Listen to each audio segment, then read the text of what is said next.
going to cause trouble for you.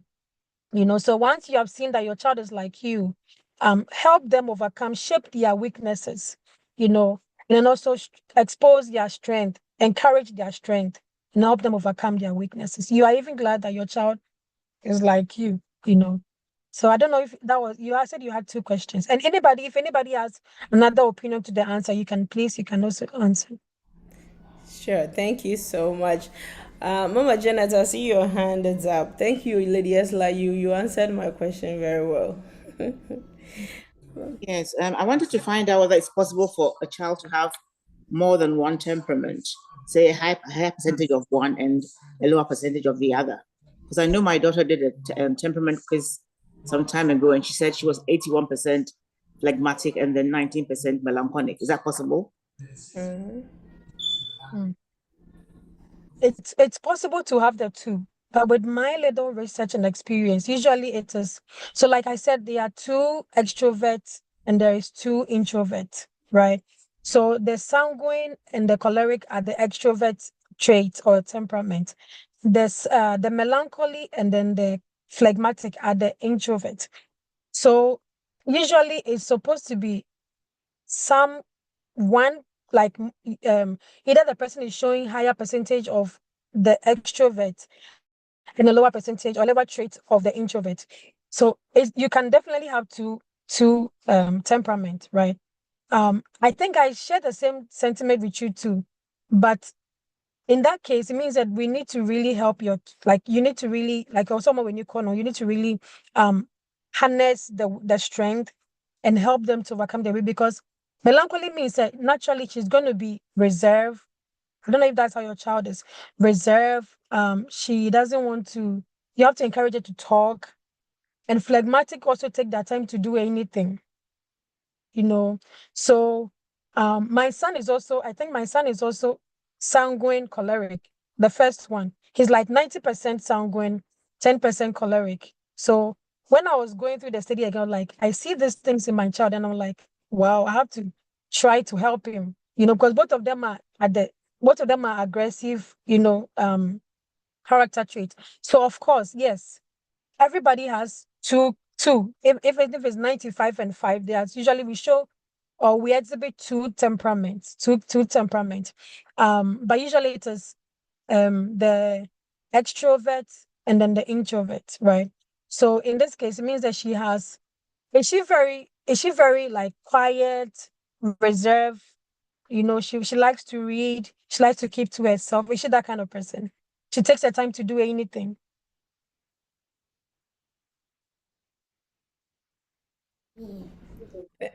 Thank you so much. Mhm. Okay. So maybe I think she's busy. Yeah. So, Mama, I think she's oh, she typing in said there. yes. Yes. Yes. Uh-huh. Yeah. So then I was you have trying to, to. Yes, yes, you're right. yes. Uh-huh. So it means you have to really encourage her you have to really build her self-confidence. Mm. Otherwise she will always, those people, because they are perfectionists, they always want to be the best. They always bring to be the top. They want to give their best. So if it doesn't happen that way, they beat themselves, they would whine, and it's hard for them to try new things because I failed. I can't do it again. I'm afraid, what are people going to say? They want to please everybody but themselves. So you have to encourage them because she has the two introvert temperaments. You need to really encourage her. Mm. Right. She's an adult now, so she can do her own. Oh, please help her. Yeah, I'll try my is she best. Thank very her husband will have to be very patient with her. you. Yes, definitely, definitely. Thank you. You're welcome. Mm. Thank you so much. Thank you. The next question here is, how can parents adapt their parenting style to support a child with a choleric temperament? Okay. So choleric, you have to be like straight and firm on them because they are bossy, because they want to have their own way all the time. You have to make sure that so you have to set rules and standards. So we are all agreeing that at 10 p.m. we all go to bed. After 8 p.m. nobody takes ice cream. at this point, nobody eats this. Like, you have to be firm because they need to learn self-discipline. They need to learn self-control. Other than that, if they are choleric and they are right now, they are open to anything goes. It is because they are independent children. You know, that is one of the things that I suffered as a child. So I'm, like I said, I'm a choleric. Naturally, I'm independent. I would want to, like, because I don't want to bother people. Let me just do it and be that, because I can do it, right? And I realized that my parents who didn't help me. My mommy is not here, so I hope she's not here. So she did the best she could I do. will tell her. She did the best she could do, right? She's like, "They met me na me yeah, Me say them me chair me na me chair, no." So you cannot really blame her, right? So yeah. I feel that, so because I was independent and my parents also, okay. And my parents also didn't, they traveled. I was by myself for like 10 years or more before I joined them in the US. So I lived all my life independent with my independent temperament. So when I started working in the corporate world, a bit back home in Ghana, I didn't notice this until recently. Like, I would struggle to obey rules and regulations, you know, because my parents didn't enforce. My dad tried, but he traveled at 18. He traveled. So from 18 to like 31, when I came back to 30 years, when I came back to Joy, I was on my own. I was my own boss. So by my temperament, I was okay. I was soft. I was okay. I was very okay with no parents there. It didn't. I had a lot of complications, right? But if my parents were around and they saw that, oh, that's how my daughter is, let harness that choleric potential of a good leader. Maybe put her into some leadership trainings. Let her read books of leadership, and then also let's put some structures. And no, you can't have all that you want all the time. You need to obey rules and regulations. I wouldn't have struggled when I started working. So my boss would not, when I was like 24 after college, my boss would not come to meetings because of me, because I'll speak my mind and I don't care who you are. I was just 24. And I'll tell you the truth. Like, I'll tell you, I don't care if you are the CEO, I'll tell you the truth. And of course, you don't do that. When you keep speaking your mind, you lose your mind, right? So, yeah. So we have to be we have to be strong. You have to be firm on choleric children. They are naturally, they are aggressive. They are bossy. If you don't take it, they're going to boss over you, the parents. If you don't set rules and regulations in place, you know. And also, you have to there are people that you need to let them understand what you're doing. You know, if you want to punish them, you punish them and they won't feel a thing. But if you let them know you don't do this because of that, and now they will even be your best friends. My son is he's very caring. But when the other side, and so baso dia, and what free cry. So we have to be firm on them. You have to set standards in place and make sure that you yourself, you don't set the standard and you don't do it. And like I said, we have to be good models to them. You say A, you have to do A. You don't say A and you do B and expect them to do the same. So we have to be good models, because the oil flows from the head down, right? So your kids will be who you are eventually. Yeah, to some extent. I don't know if there are any more questions. And if anybody has any idea, anybody has any answers to what they're asking, please, you can also share with all of us. Yes, definitely. Thank you so much. Please, if you have any contribution, I think Lady Maria wanted to share something. If you are on, please, you can. Oh, she's not joining. She left. Okay. Lady Maria, you can share. Good evening to everyone. Good Good evening, evening. sis. Yeah, I just wanted to contribute. Someone was talking about that. Is it generic? Like, can we inherit it from our parents? To my own point of view, looking at the Bible, we look at Moses. We know that Moses has a lot of anger. If we look at Christian history, like theology, looking at the Bible, looking at the son of Jacob, um, that anger for Moses was something generic because Moses come from the lineage of David along the side. Looking at the son of Jacob, the 12th son, when Jacob daughter was being raped, Dinah, we could see the anger that Jacob's sons, they riot and they committed murder, which was something that it was in the bloodline. Generation now, you come and see that Moses had that a lot of anger, and then God have to take him out from Egypt, train him, bring him to the wilderness. No matter everything, at the end, we could see that even though he was being delivered, he was a great healer.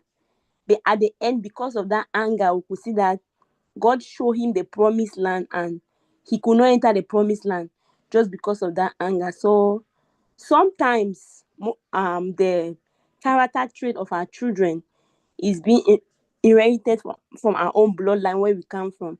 Most of the times, if you look at your child, it might not come from you, it might come from your mother, your father, somebody along the lineage.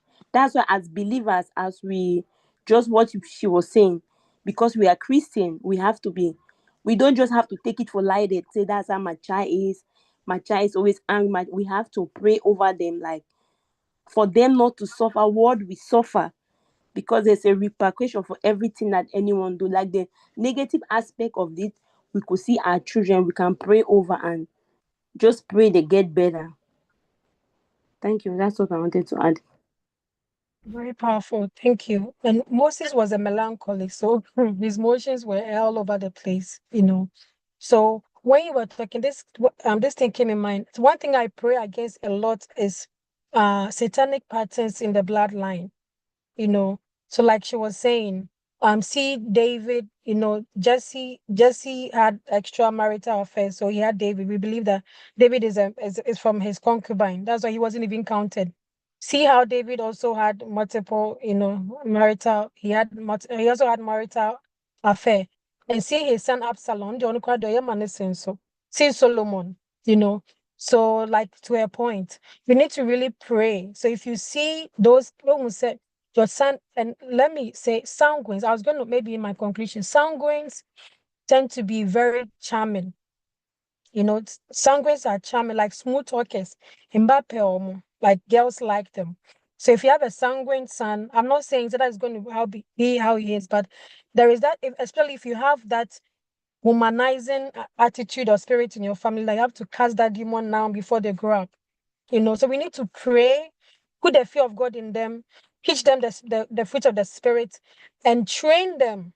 So if you have God reveals to you, you see, or our discussion today, you've seen this temperament in your children, begin to deal with that trait, that temperament from the bloodline, patterns of the bloodline, things that happen to your mother, happen to you. Don't let it go to your children. You have to pray against it, because it's biological. It's a spiritual DNA, you know. So yeah, let me end it so that I don't go talk about give my conclusion before time. Yeah, so thank you, our sister Maria, for sharing that. Thank you so much. Any more questions or contributions? We do have about 5 minutes. Another question that I have here is, what age can a parent recognize their child's temperament? So I believe they want to know the earlier Mm. Mm. age. Yeah. Okay. So for me, my youngest child, when he was 3, right? When he started so 3 years, I think even from 2 years, 2 years they start throwing tantrums, they start communicating, right? So as soon as they start communicating behavior, probably I would say 3 years would be a good time.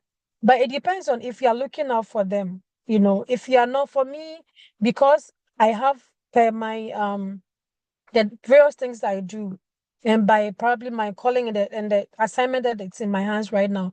And God has blessed me with people. Like there's always people around me. You know, I'm always working with people. So because of that, God taught me very early to to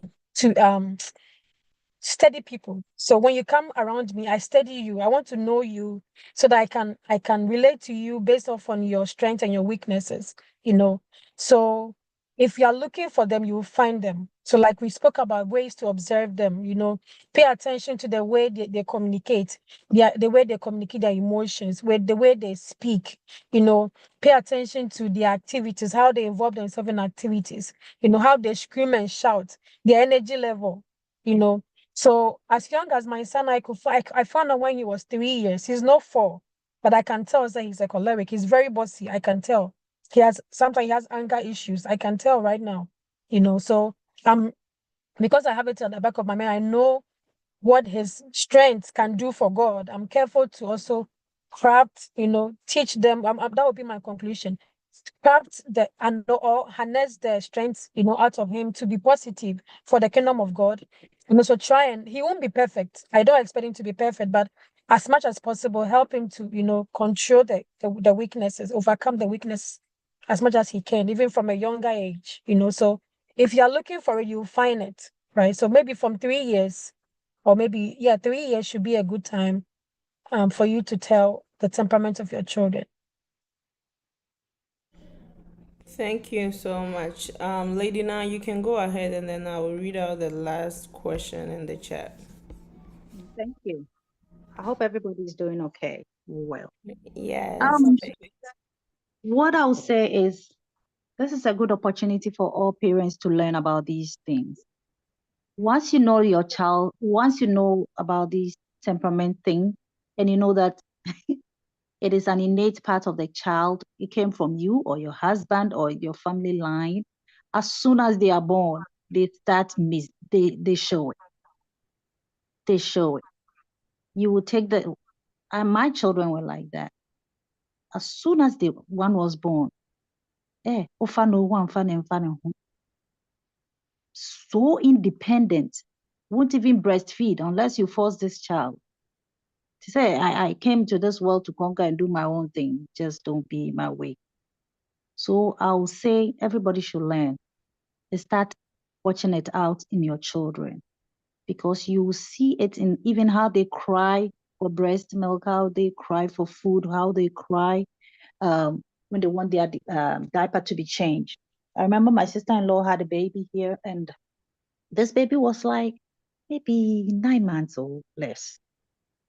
And we were trying to feed this baby formula, and we were forcing this baby to drink the formula. This baby struggled and struggled, and because we were forcing the baby swallowed it. The baby spit it all out and cried the loudest cry in the mall. Everybody was looking at us. And this child is grown, and that is the behavior. If she doesn't like something, she will let you know.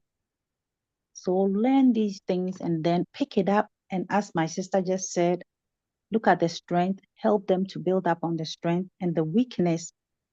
It's not going to go away, but you have to manage it. Remind them constantly. As a parent, you have the duty to take care of this child that you brought into this world. Nobody forced you to bring these children into the world. So it is our duty to do this. It is difficult, but it's doable. We are working, we have our spouses, we don't have our spouses, we are single mothers, whatever it is. If you want your child to turn out as best as you can, because they have their own personality, sometimes you can't do anything about it. But as my sister said, train up the child. When they go, when they are misbehaving, wherever they are, they will remember the things that you taught them. So this is a very good opportunity, and learn as much as you can. Thank you, and God bless you. Amen. Thank you so much. Thank you so much. The last question here is how could parents maintain balance in loving their children equally without hurting or creating confusion among their wards? Okay. That's a very, very good question. So again, all our kids are not the same. I think we've said it over and over. Every kid is different, If you're lucky and you have just two kids or you have kids with two temperaments, if you have a sanguine child, they are easygoing. They almost hear someone say, okay, you tell them something, they don't care. They are always looking out for other people, right? The sanguines. They show affection. They are, like I said, they are very, like I said, that some of them tend to be, they could be womanizers. God forbid our children will be like that, because they show affection. They'll say sweet things to you. People love them naturally. People love them.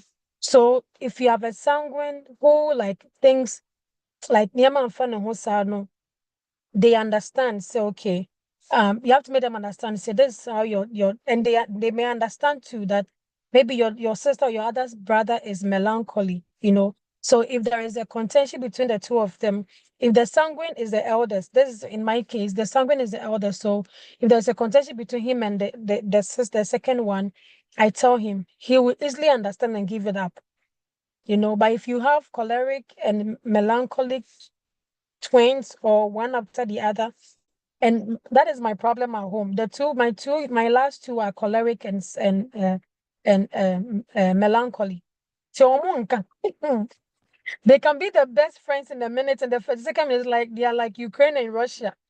Giddy, giddy, giddy, giddy, giddy. But they can be very nice, like America and one Pubium, who are best friends. So I'm careful, right? I'm careful. I don't sometimes I'm careful to not that sanguine know that I say you don't care about him, you know, because on the BBI is going into no. Sometimes you have to insist, no, this is for Kobe. Kobe has to get it. No matter if the sanguine and the choleric will cry their head out, you have to make sure that the sanguines they are not overlooked because they understand everything. Because you also don't want them to feel like one day be like, oh, mommy didn't even love me. I thought, you know, the sanguine and the melancholics and the melancholy and the cholerics, you have to let them know. So I think setting the balance between loving them and what's it called? And not overgoing board is making sure that you're showing them true love, you know, and also you are being so you show them love and then you also discipline them, right? Again, you have to put their temperament at the back of your mind. So I will not handle my sanguine son like I'll handle my melancholy daughter. I tried it one day and she distanced herself from me the whole day. And so I came to myself and I was like, oh, I cannot treat a sanguine like a melancholy. They are different. So for her, you have to pamper her. You have to let her explain. You have to like build her confidence. Oh, you know you are the queen. You are beautiful. Beautiful girls don't do that. You know, you are a princess. Princesses don't do this. You cannot do that, you know. So you have to build like they also like to be praised, right? So you are building their confidence, you are praising them, but you're enforcing they do the right thing. If you shout on a melancholy, she can go cold, moody, and be like this the whole day and not talk to anybody.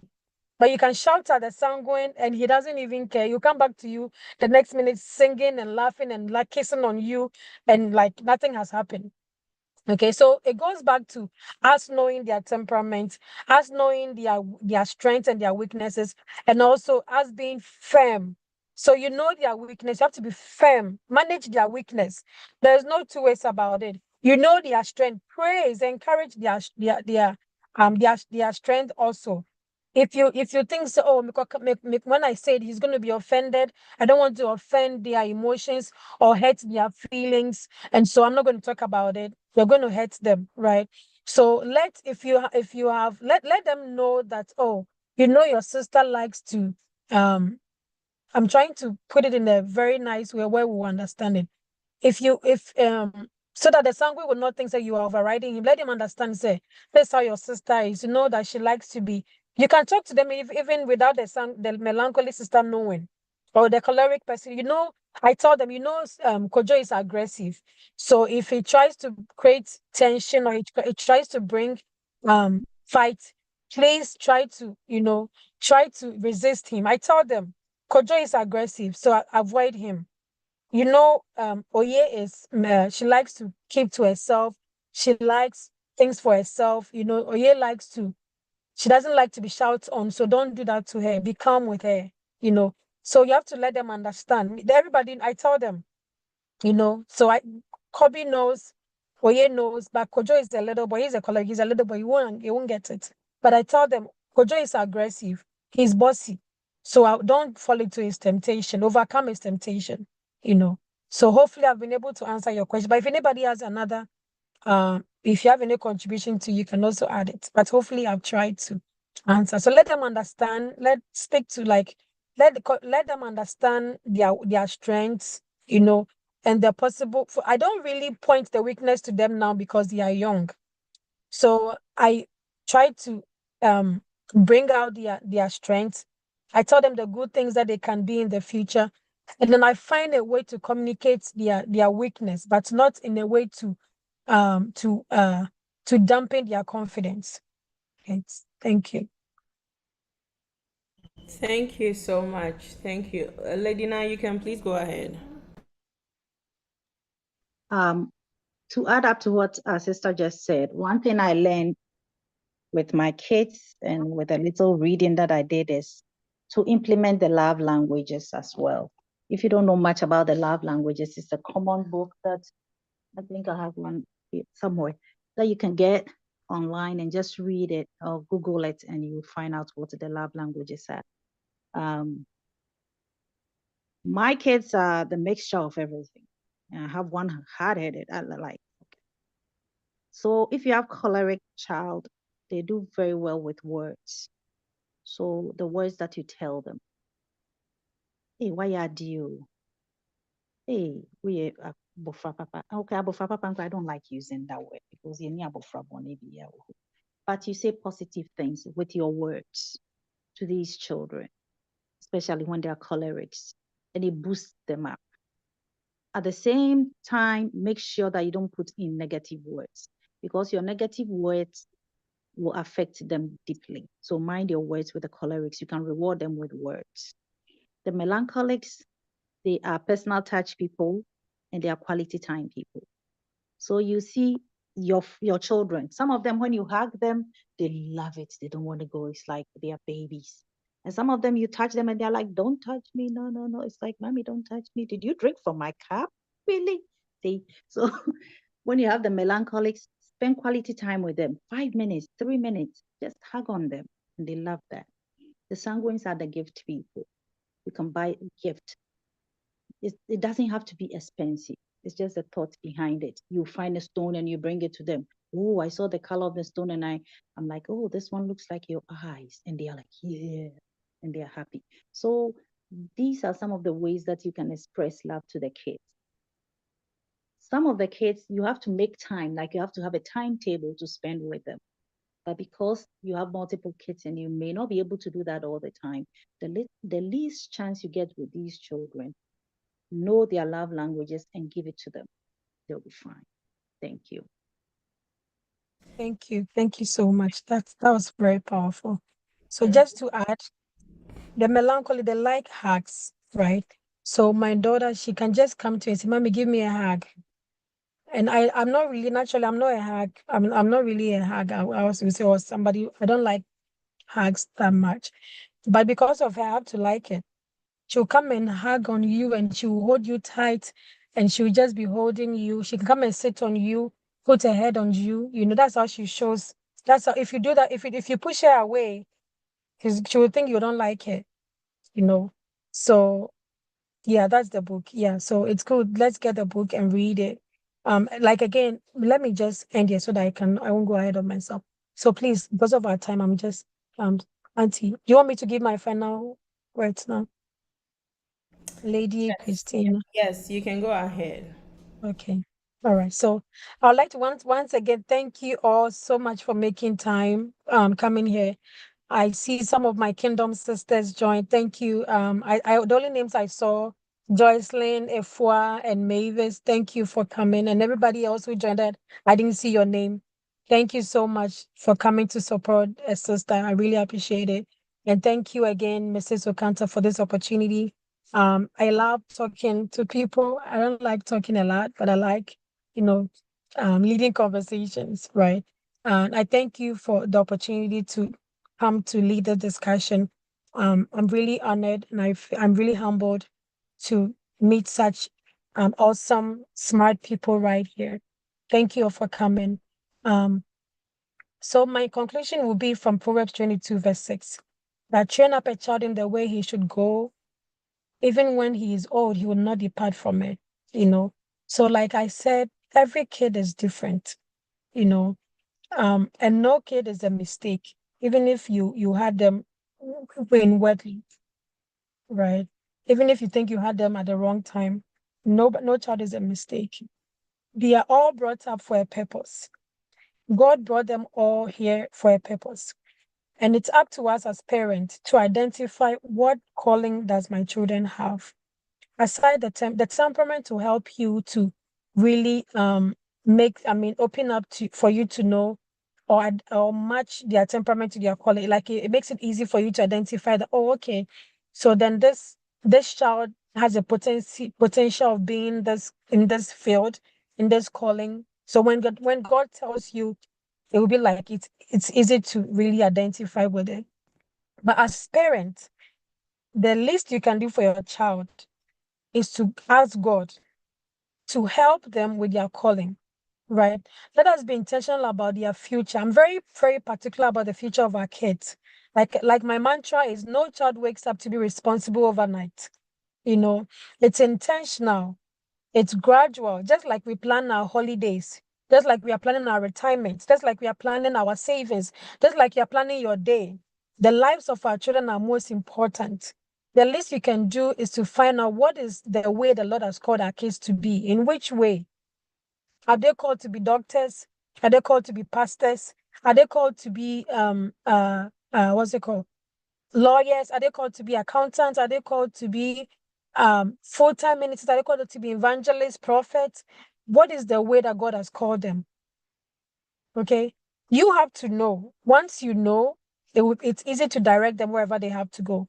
So train up the child the way he should go, not the way you want them to go, not the way you think they should go, but the way that God has really created them to be. In that way, it is easy to guide them. It is easy to like it says, align their unique temperament so that you help them to develop in their path, develop in their destiny, their purpose, and their calling.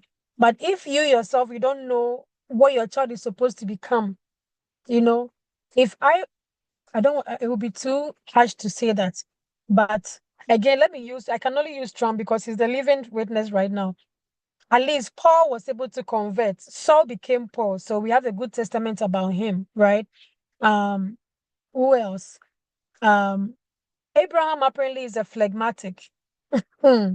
You know, so let me use I don't know I want to just cite an example. The most notorious leader that you can ever think about. Trump is not the most notorious, right? He's my best friend. So let's use the most notorious India me, right? Or one of all these heartless leaders who ever lived. Imagine they had the spirit of God in them.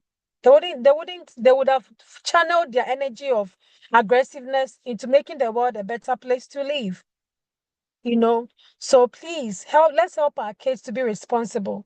Let's help them to be who God has called them to be. Help them to be a better version of you. Not Don't let them live your life, but let them be a better version of you. So God has given us kids because he trusts us we can help him in fulfilling his purpose in their lives. That is why he gave the kids to you. So no child is too much a burden for you to carry, you know. The Lord has enough grace for you to go on. So go to God in prayer. Pray for your child every day. Let's be intentional about it. Pray. I'm so passionate about kids. I love kids, you know. That is why I've accepted the calling of being an advocate, you know. I'm planning to pursue my PhD in child advocacy because I think that is where God wants me to be, you know.